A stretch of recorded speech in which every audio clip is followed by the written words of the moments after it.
Okay, देखिए question देखो आगे हमको पढ़ना क्या है। एनसीईआरटी क्लास 6 तो चैप्टर 4 हमारा चल रहा था, है ना। एनसीईआरटी क्लास 6 चैप्टर 4, ठीक है। उसमें हमको पढ़ना है महापाषाण काल बचा हुआ है हमारा, और इनाम गांव नामक एक स्थान बचा हुआ है। इसके बाद थोड़ा सा एक पॉइंट हम पढ़ेंगे जो क्या बताते हैं कंकालों का अध्ययन कैसे करते हैं ना, कैसे पता चलेगा कि कोई कंकाल स्त्री के हैं या पुरुष के हैं। ओके, तो यही 3 पॉइंट हमारा रह गया। हम पढ़ना प्रारंभ करते हैं। हम कुछ एनसीईआरटी से एक एक पॉइंट पढ़ेंगे, जो इंपॉर्टेंट फैक्ट है इसमें बोर्ड पर लिखेंगे। ओके, पढ़ना प्रारंभ करते हैं। महापाषाण काल, ये शिलाखंड महापाषाण नाम से जाने जाते हैं, क्योंकि महापाषाण का मतलब होता है, शिलाखंड नहीं होता पत्थर, ठीक है। क्योंकि महापाषाण का मतलब क्या होता है, महापाषाण का मतलब क्या होता है बताओ। महा मीन्स क्या होता है, बड़ा। महा मीन्स क्या होता है, बड़ा। और पाषाण मीन्स क्या होता है, पाषाण मीन्स क्या होता है, पत्थर। तो बड़े बड़े पत्थर जहां पर मिले हैं उन भागों को बोला गया महापाषाण, ठीक है। और ये जो सभ्यता है या ये जो महापाषाण काल का समय है, ये कब से कब तक विकसित हुआ था, तो वही जब ऋग्वैदिक समय था ना। ऋग्वैदिक समय कब प्रारंभ हुआ, 3500 ईसा पूर्व, 3500 वर्ष पहले, 3500 वर्ष पहले प्रारंभ हुआ। तो यहाँ हम बात करेंगे जो महापाषाण कालीन सभ्यता है ये कब प्रारंभ हुआ था, तो बताएंगे 3000 वर्ष पूर्व। कब, 3000 वर्ष पूर्व। 3000 वर्ष पूर्व के मतलब ये है कि अभी तो हमारा क्या हो गया, क्या चल रहा है, सन 2000 चल रहा है ना, 2023 है, बोलो सन 2023 चल रहा है ना। अभी तक क्लियर दिख रहा है नहीं, चलिए ठीक है। तो ये देखो 2023 चल रहा है, 2023 की बात करेंगे, पीछे आएंगे तो यहाँ ईसा मसीह का जन्म हुआ था, बर्थ हुआ था, जन्म लिख देते हैं ना। तो जन्म हुआ था ईसा मसीह का। इसके बाद यानी इसके पहले की जो बात करते हैं इसको बोलते हैं बीसी, ठीक है। तो ये 2000 वर्ष हो गया, 3000 वर्ष पहले की बात हो रही है, यानी 1000 और पीछे आएंगे तो 1000 बीसी की बात है, जब क्या प्रारंभ हुआ था, महापाषाण काल। अगर आज से पूछा जाए तो आज से 3000 वर्ष पूर्व की बात है, लेकिन ईसा मसीह के जन्म से पहले की बात करी जाए तो इसे बोलेंगे 2000 साल तो ईसा मसीह का जन्म हो गया है बीते, ठीक है। 1000 और साल पहले आएंगे तो लिखेंगे 1000 बीसी, 1000 ईसा पूर्व बोलेंगे, हिंदी में क्या बोलेंगे, 1000 ईसा पूर्व। तो ये सब की बात है। ओके, अब महापाषाण काल जो भी मिला है अलग अलग कब्रें मिले है ना, अब उन कब्रों में अलग अलग प्रकार की चीजें जो मिली हैं उससे हमको कुछ समझने को या सीखने को मिलता है। तो हम पढ़ेंगे महापाषाण काल में क्या क्या मिला है। तो यहाँ पर बताया गया है यह जो महापाषाण काल है, ठीक है, यह प्रथा दक्कन, दक्षिण भारत, उत्तरी पूर्वी भारत और कश्मीर में प्रचलित थी। ओके, तो हम मैप बनाकर समझ लेते हैं कहां कहां पर प्रचलित थी, लोकेशन कहां पर मिला है। तो इसमें बोला है दक्षिण भारत, तो दक्षिण भारत हमारा ये हो जाएगा। तो यहाँ पर क्या मिला है, महापाषाण कालीन स्थल मिला है। ओके, और पूर्वी भारत बोला है, कौन सा भारत, पूर्वी भारत की बात बोल रहा है, ठीक है। और उसके बाद बोल रहा है कश्मीर, कहाँ बोल रहा है, कश्मीर। इन 3 क्षेत्रों में क्या पाया गया, महापाषाण कालीन स्थल पाए गए हैं, जिसमें एक महत्वपूर्ण स्थल जो था कर्नाटक में, जिसका नाम क्या था, ब्रह्मगिरी। ओके, यहाँ लिखेंगे ब्रह्मगिरी। ब्रह्मगिरी नामक स्थल कहाँ पर पाया गया है, कर्नाटक में। इसमें बहुत सी खुदाई करने के बाद क्या मिला है, कुछ कब्र में सोने के मनके मिले हैं, कुछ कब्र में क्या मिला है, मिट्टी की चीजें मिली है, वस्तुएं। ओके, इससे पता चलता है कि यहाँ के लोग शायद जो अमीर रहते थे उनके साथ क्या सोना दफनाया जाता था, और जो गरीब रहते थे उनके साथ मिट्टी के कुछ बर्तन वगैरह। ओके, तो यानी यहाँ पर समानता और सामाजिक समानताओं की या असमानताओं की चीजें देखने को मिलती है। तो महापाषाण कालीन, यहाँ तक चीजें स्पष्ट है। हमने बताया महापाषाण काल का मतलब होता है, महा मीन्स बड़ा और पाषाण मीन्स होता है पत्थर, बड़े पत्थर जहां पर मिले हैं, जब उस समय को बोला गया महापाषाण काल। ठीक है, अब महापाषाण काल की जो स्थिति है कब से प्रारंभ हुआ, तब बता 3000 वर्ष पहले, और आज से 1000 ईसा पूर्व।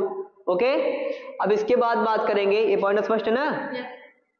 अब इसके बाद बात करेंगे किस किस क्षेत्रों में पाया गया है, तो दक्कन के क्षेत्र में पाया गया है। ठीक है, किस क्षेत्र में, दक्षिण भारत में पाया गया है, बताओ स्पष्ट है। इसके अलावा किस भारत में पाया गया है, पूर्वी भारत में। किस भारत में, पूर्वी भारत में पाया गया, और कश्मीर में। इन 3 क्षेत्रों में महापाषाण कालीन स्थल पाए गए हैं, जिसमें एक महत्वपूर्ण स्थान क्या है, ब्रह्मगिरी, जो कहां पर है, कर्नाटक में। अभी ब्रह्मगिरी के विषय में और पढ़ेंगे, बताओ यहां तक स्पष्ट है। आगे इसमें बताया गया है कुछ महापाषाण कालीन स्थल, जब यानी कुछ महापाषाण जमीन के ऊपर दिख जाते थे, तो कुछ महापाषाण जमीन के भीतर भी होते थे। यानी इसको हम पहला पॉइंट लिखेंगे, महापाषाण कहां पर मिले हैं, तो महापाषाण कहां पर मिले बताइए। एक तो मिला है कुछ, यहां पर लिखेंगे कुछ क्या, जमीन के अंदर, है ना, जमीन के अंदर मतलब भीतर हो गया ना, जमीन के अंदर हो गया। और दूसरा क्या है, कुछ कहां पर मिले हैं, जमीन के ऊपर या बाहर, है ना, ऊपर। बताओ स्पष्ट है। ये पहला पॉइंट हो गया। आपसे स्टेटमेंट दिया जाएगा कि महापाषाण कालीन महापाषाण केवल जमीन के ऊपर मिला है, या केवल जमीन के अंदर मिला है, जमीन के ऊपर और अंदर दोनों जगह मिला है, या इनमें से कोई नहीं, यानी सभी गलत है। यानी दोनों स्थान जमीन के ऊपर भी मिला है, जमीन के अंदर भी मिला। बताओ यहां तक स्पष्ट है। आगे बोला गया है कई बार पुरातत्वविदों को गोलाकार सजाए हुए पत्थर मिलते थे। कई बार क्या मिलते थे, जहां पर कब्र मिली है, ओके, उसके आसपास क्या, गोलाकार सजाए हुए पत्थर मिलते थे। ठीक है ना, गोलाकार सजाए हुए पत्थर मिलते थे, ओके, कब्र के आसपास। देखो यहां पर दिखाया गया एनसीईआरटी में, ओके। और क्या है, इसको चारों तरफ इस प्रकार से बड़े बड़े पत्थरों से सजाया गया है। ठीक है, यहां पर फिर से बड़े बड़े पत्थर रखे गए हैं। स्पष्ट है। इस प्रकार से कब्र पाई गई कहां पर, ब्रह्मगिरी में, है ना। ये क्या है, महापाषाण कालीन स्थल है, या लिख देंगे महापाषाण। बताओ स्पष्ट है। ये क्या है, कब्र है, ओके। आगे क्या बताया गया है, कई बार अकेला खड़ा हुआ पत्थर मिलता था। कई बार बहुत सारे पत्थर मिलते थे सजाए हुए, कई बार अकेला एक ही पत्थर मिलता था, ओके। इससे पता चलता था कि इस जमीन के नीचे या इस पत्थर के आसपास कोई कब्र होगी। उस कब्र की खुदाई लोग करते थे, पुरातत्ववेत्ता, ओके। खुदाई करने के बाद जो भी अन्य सामग्री मिलती थी उसके विषय में अध्ययन करते थे, ओके। यहां तक स्पष्ट है। इसमें आगे बताया गया है लोगों की सामाजिक असमानताओं के बारे में पता चलता है कब्र खुदाई से, ओके। लोगों की सामाजिक असमानताओं के विषय में किससे पता चलता है, कब्र की खुदाई से। क्या क्या मिला हमको, देखो, पुरातत्वविद यह मानते हैं कि कंकाल के साथ पाई गई चीजें मरे हुए व्यक्ति की ही रही होंगी।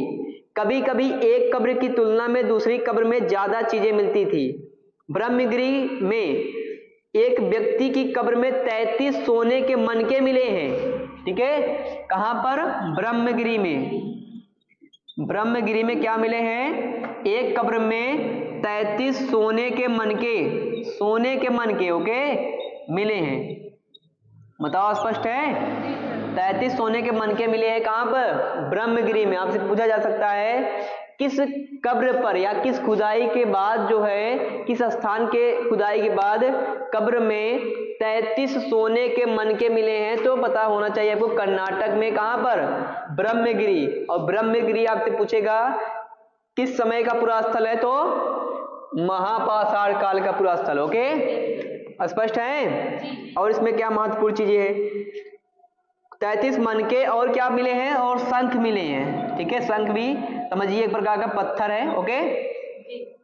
दूसरे कंकालों के पास सिर्फ कुछ मिट्टी के बर्तन ही मिले, यानी कुछ ब्रह्मगिरी में और जो खुदाई हुए हैं तो वहां पर देखो, यहां पर क्या हुआ, सोने के मनके मिले हैं, ठीक है, और कुछ और जो खुदाई हुई ना, कंकालों के पास क्या मिला, मिट्टी के बर्तन, क्या मिला, कंकालों के पास मिला मिट्टी के बर्तन। ओके, क्या मिला है, मिट्टी के बर्तन।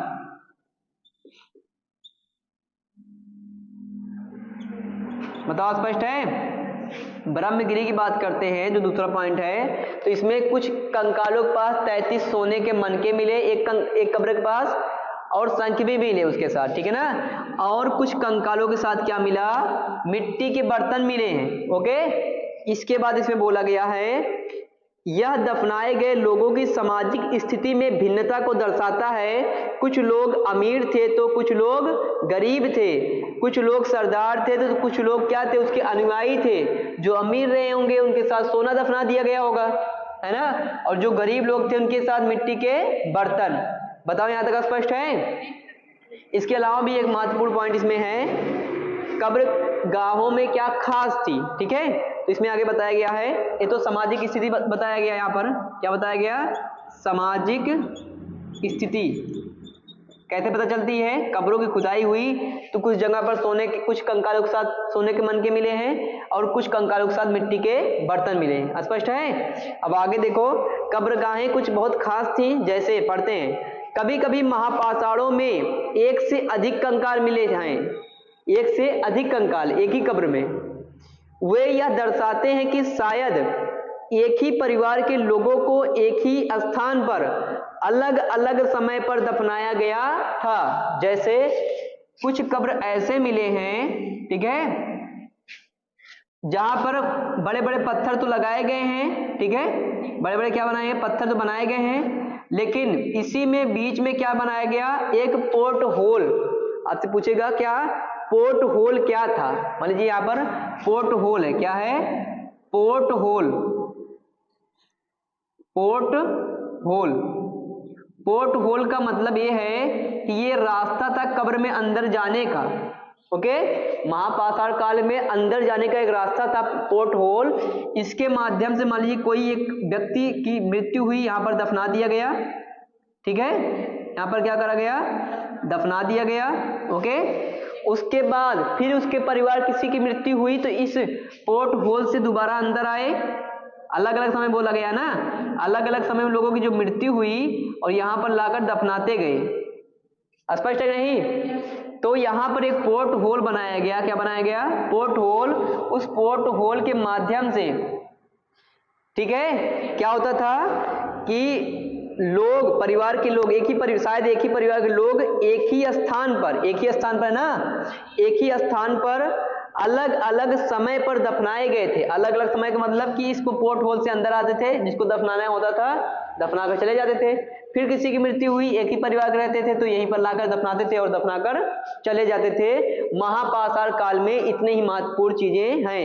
बताओ यहां तक स्पष्ट है। महापाषाण काल में आपको पोर्ट होल की बात पूछेगा तो पोर्ट होल एक होल था, एक छिद्र था, जिसके माध्यम से कब्र के अंदर जाकर दूसरे के मृतकों को क्या करते थे, दफनाते थे। स्पष्ट है ना। इसके अलावा महापाषाण कालीन में कुछ वस्तुएं मिले हैं, ठीक है, खुदाई के बाद जो महत्वपूर्ण हो जाता है। यहां पर चौथा पॉइंट लिख लेंगे, देखो दिखाई दे रहा है, यहां पर दिखाई दे रहा ना। अब देखो यहां पर एक जो महत्वपूर्ण चीजें मिली हैं हमको, कुछ लोहे जैसी चीजें मिली हैं। हड़प्पा के विषय में हमने पढ़ा था, हड़प्पा कांस्य युगीन सभ्यता थी। हड़प्पा के लोग लोहे से परिचित नहीं थे। हड़प्पा के लोग यानी आरंभिक नगर के लोग, सिंधु घाटी सभ्यता के लोग लोहे से परिचित नहीं थे।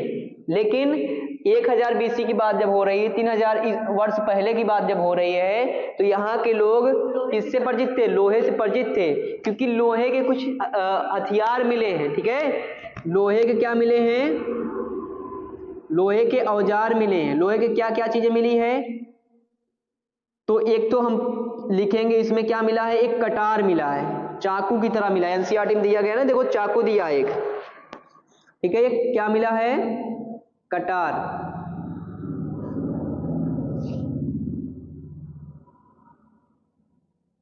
ठीक है। इस प्रकार का क्या मिला, कटार लोहे का, ओके। ये क्या है, लोहे का है, जंग लगी हुई, ठीक है।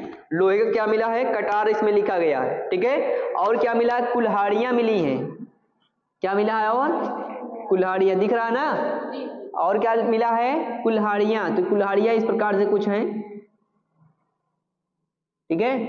ये यहाँ पर ऐसे पट्टी टाइप लगाई गई, इसी में शायद जो है लकड़ी लगाकर काटते रहे होंगे, ओके। तो कुछ कुल्हाड़ियां इस प्रकार से मिली हैं, स्पष्ट है, ठीक है। हाँ, ये चीजें क्या है, महापाषाणकालीन स्थल की खुदाई के बाद चीजें मिली, ओके। अब देखो और क्या मिला है। एक तो देखो महापाषाण कब्रों से मिले लोहे के सामान में क्या मिला है, घोड़े के लिए सामान मिला है, कुल्हाड़ियां मिली हैं और एक कटार मिला है, ठीक है। ये क्या हो गया, कुल्हाड़ियां, ओके। कुल्हाड़ियां मिली है और क्या मिला है, ABC हो गया, B हो गया ना, C। और क्या मिला बताइए, और क्या मिला है, घोड़े के कुछ सामान मिले हैं। किसके, घोड़े के कुछ सामान मिले, इसको याद रखना, घोड़े के सामान, ओके। घोड़े के सामान में क्या मिला है, यहां पर आकृति में दिखाया गया है, ठीक है। इस प्रकार से लोहे के हैं, ठीक है, जंजीर टाइप कुछ है ना, घोड़े में ऐसा लगाया जाता है ना। और क्या मिला है, एक इस प्रकार से कुछ मिला है, ठीक है। ये सब क्या है, घोड़े में बांधा जाता है, तो घोड़े के क्या मिले हैं, सामान मिले हैं। बताओ, स्पष्ट है। महापाषाण काल स्थल, महापाषाण काल स्थल में क्या क्या याद रखना है, महापाषाण का मतलब होता है बड़ा पत्थर, ओके। महापाषाण काल जो स्थल है या संस्कृति, ये सभ्यता है, 3000 वर्ष पहले हुई थी यह सभ्यता का विकास, ठीक है। और अगर बात करेंगे ईसा मसीह के जन्म से तो 1000 BC में, ओके। अगर बात करेंगे आरंभिक लोग लोहे से कब परिचित हुए, तो 1000 BC में, ओके, 1000 ईसा पूर्व में, ओके, या आज से 3000 वर्ष पूर्व। बताओ, स्पष्ट है। इसके बाद महापाषाण काल जब खुदाई हुई या महापाषाण जो स्थल मिले हैं, कुछ जमीन के ऊपर बड़े बड़े पत्थर मिले हैं, कुछ जमीन के अंदर, ओके, ऊपर और अंदर, स्पष्ट है ना। और उनकी सामाजिक स्थिति की बात करेंगे तो ब्रह्मगिरी में जब खुदाई हुआ तो 33 कुछ कंकालों के पास या एक कंकाल के पास क्या मिला, 33 सोने के मनके मिले, शंख मिला इसी के साथ, ओके, सोने के मनके। और कुछ कंकालों के साथ क्या मिला, मिट्टी के बर्तन। और इससे पता चलता है कि यहाँ के लोग कुछ अमीर रहे होंगे, कुछ गरीब। अमीर व्यक्तियों के साथ मिट्टी के बर्तन, अमीर व्यक्तियों के साथ 33 सोने के मनके दफनाया गया है ना, और गरीब लोगों के साथ क्या करा गया है, मिट्टी के बर्तन। स्पष्ट है। अब देखो यहाँ पर और भी क्या महत्वपूर्ण पॉइंट है, महापाषाण काल की खुदाई में लोहे के औजार मिले हैं, ठीक है। लोहे के औजार में क्या क्या मिला है, कटार, क्या मिला है, कटार लिखा है, कटार मिला, क्या मिला है, कटार, ठीक है, कटार मिला है। और क्या मिला है, कुल्हाड़ियां मिली है, और क्या मिले हैं, घोड़े के सामान मिले हैं। बताओ, स्पष्ट है। महापाषाण काल में कुछ ऐसे कब्र मिले हैं जहां पर एक साथ कई कंकाल पाए गए हैं, ठीक है। और यहाँ पर पोर्ट होल बना होता था। पोर्ट होल का मतलब कि यहाँ पर एक प्रकार का होल था जिससे कब्र में अंदर जाया जा सके, ठीक है। शायद इतिहासकारों का मानना है इस प्रकार से कि शायद ये एक ही परिवार के लोग होंगे जो अलग अलग समय में पोर्ट होल के द्वारा अंदर लाकर दफनाए जाते थे। बताओ, यहाँ तक स्पष्ट है। ये हो गया महापाषाण काल, ओके। अब लिख लीजिए, लिख लिए।